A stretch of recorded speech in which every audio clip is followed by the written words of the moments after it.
জ্ঞান অর্জন এটা ফারিদা, আবশ্যক, ম্যান্ডেটরি, এটা অপশনাল না, এটা কম্পালসারি। এবং নারী পুরুষ নির্বিশেষে সবার জন্য, এমন না যে শুধু পুরুষদের জন্য। রাসূল সাল্লাল্লাহু আলাইহি ওয়াসাল্লাম বলেছেন আলা কুল্লি মুসলিম, প্রতিটি মুসলিমের জন্য জ্ঞানার্জন এটা আবশ্যক। আলহামদুলিল্লাহ আমাদের অনেক বোনেরাও আজকের হল রুমে এসছে এবং রাসূল সাল্লাল্লাহু আলাইহি ওয়াসাল্লাম একটা স্পেশাল ডে নির্ধারণ করেছিলেন, a special day for teaching women.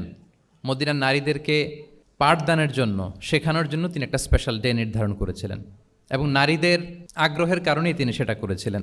তারা একবার এসে রাসূল সাল্লাল্লাহু আলাইহি ওয়াসাল্লামকে বললেন যে গলাবানা আলাইকা রিজাল ফাজা আল্লানা ইয়াউমান মিন নাফসিক, হে নবী, আমাদের মনে হচ্ছে পুরুষরা বেশি প্রায়োরিটি পেয়ে যায়, আপনি আমাদের জন্য স্পেশাল একটা ডে নির্ধারণ করেন, একটা দিন, যেদিন এসে আমরা আপনার কাছ থেকে অনেক কিছু শিখবো, জানবো।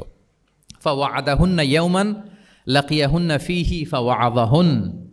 রাসূল সাল্লাল্লাহু আলাইহি ওয়াসাল্লাম তাদের এই আবেদনের প্রেক্ষিতে মদিনার নারীদের জন্য একটা special day for teaching women, মদিনার যে কমিউনিটিতে নারীরা ছিল তাদের জন্য রাসূল সাল্লাল্লাহু আলাইহি ওয়াসাল্লাম স্পেশাল একটা ডে নির্ধারণ করেছিলেন। এবং সেদিন পুরুষ সাহাবীদেরকে গুরুত্ব না দিয়ে তিনি শুধু নারীদের, বোনদের কোশ্চেন নিতেন, তাদেরকে তিনি পাঠদান করতেন, শিক্ষাদান করতেন। এবং জ্ঞানার্জনকে, জ্ঞানের আলোকে ছড়িয়ে দেওয়াটা, এটা ছিল রাসূল সাল্লাল্লাহু আলাইহি ওয়াসাল্লামের মূলত মিশন। জ্ঞানের আলোকে তিনি বিশ্বময় ছড়িয়ে দিতে বলেছেন। নলেজ হ্যাজ নো বাউন্ডারিজ, এটার কোনো বাউন্ডারি থাকবে না, গোটা বিশ্বের জন্য আমরা জ্ঞানকে ছড়িয়ে দেই, এটার ব্যাপারে তিনি আমাদেরকে উদ্বুদ্ধ করেছেন।